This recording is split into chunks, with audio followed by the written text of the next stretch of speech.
पहला प्रश्न इसमें ये पूछ रहा है कि बताइए कि ये समरूप है कि नहीं। तो चलो देख लेते हैं। समरूपता की कसौटी हमने पढ़ी थी, अगर नहीं भी पढ़ी थी तो आप ध्यान दे सकते हो। पहला ये था, हमने ये पढ़ा था एंगल एंगल एंगल।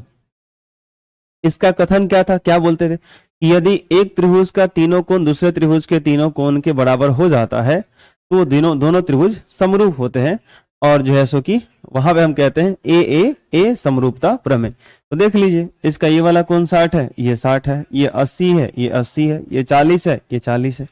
तो इसका तीनों कोण इसके तीनों कोण के बराबर है। तो आप कह सकते हो कि ए समरूपता प्रमेय से त्रिभुज ए बी सी समरूप हो जाएगा त्रिभुज पी क्यू आर के। आई बात समझ? ठीक है। कह रहे तथा साथ ही समरूप त्रिभुजों को सांकेतिक रूप में व्यक्त कीजिए। यही संकेत, ये इसका सांकेतिक रूप हो गया। आई बात समझ में? जब भी दो त्रिभुज समरूप होंगे तो एक तरफ ये एक त्रिभुज लिखेंगे, दूसरी तरफ दूसरे त्रिभुज का नाम लिख देंगे और बीच में समरूप का चिन्ह लगा देंगे। तो ये सांकेतिक रूप हो गया, संकेत के रूप में दिखाना हो गया। आई बात समझ में? चलिए, तो अब जरा समझना यहाँ पे ये है कि देखिए, इस अल्फाबेट को लिखने में आपको इस बात का ध्यान रखना है। जैसे यहाँ पे ए लिखा है मैंने, तो यहाँ पे जहां ए है वहां कोण कितना है, 60। अब इसके पहले मैंने पी लिखा, तो यहाँ पहले ए लिखा, तो यहाँ पी है, तो पी पर भी 60 होना चाहिए, इस बात का ध्यान रहे।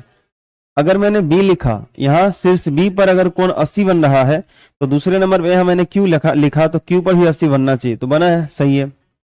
ये अगर 40 डिग्री का है सी पर, तो यहाँ जो है सकी आर पे 40 डिग्री है, तो तीसरे नंबर पे सी है, तो ये हमारे यहाँ पे आर हो जाएगा। सही है। अब देखो, जैसे मान लो, मैं समझाना क्या चाहता हूं, क्वेश्चन यही रहता। मान लो अभी ये क्वेश्चन मैं खुद से बना रहा हूं, ठीक है।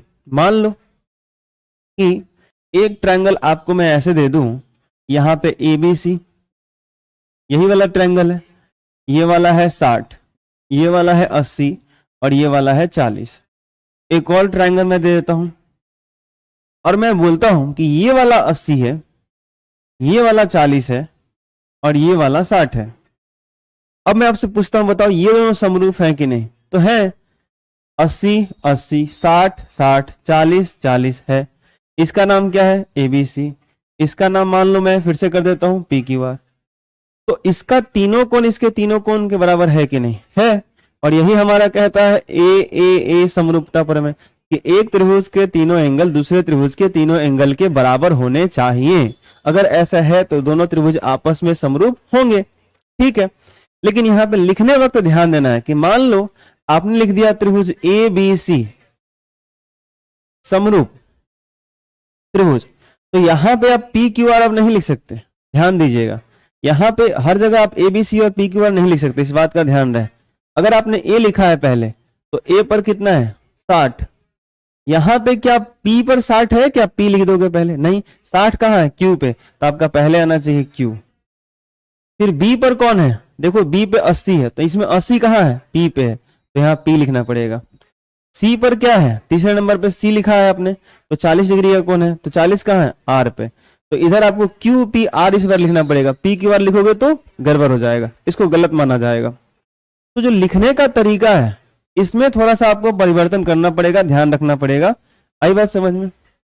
मैं क्या समझाने की कोशिश कर रहा हूं, समझ में आ रहा है आपको? A B C P Q R दिमाग में हमेशा जो बैठा रहता है, ये बात नहीं लेके चलना है कि हमेशा एक तरफ ए बी सी लिख दिए, इधर पी क्यू आर। ये लिखते थे जहां पे ज्योमेट्री की बात नहीं होती, जहां पे हमको इसकी आवश्यकता नहीं पड़ती, वहां पे जो है सो कि आप पी क्यू आर को क्यू पी आर लिखो, आर पी क्यू लिखो, कुछ भी लिखो चलेगा।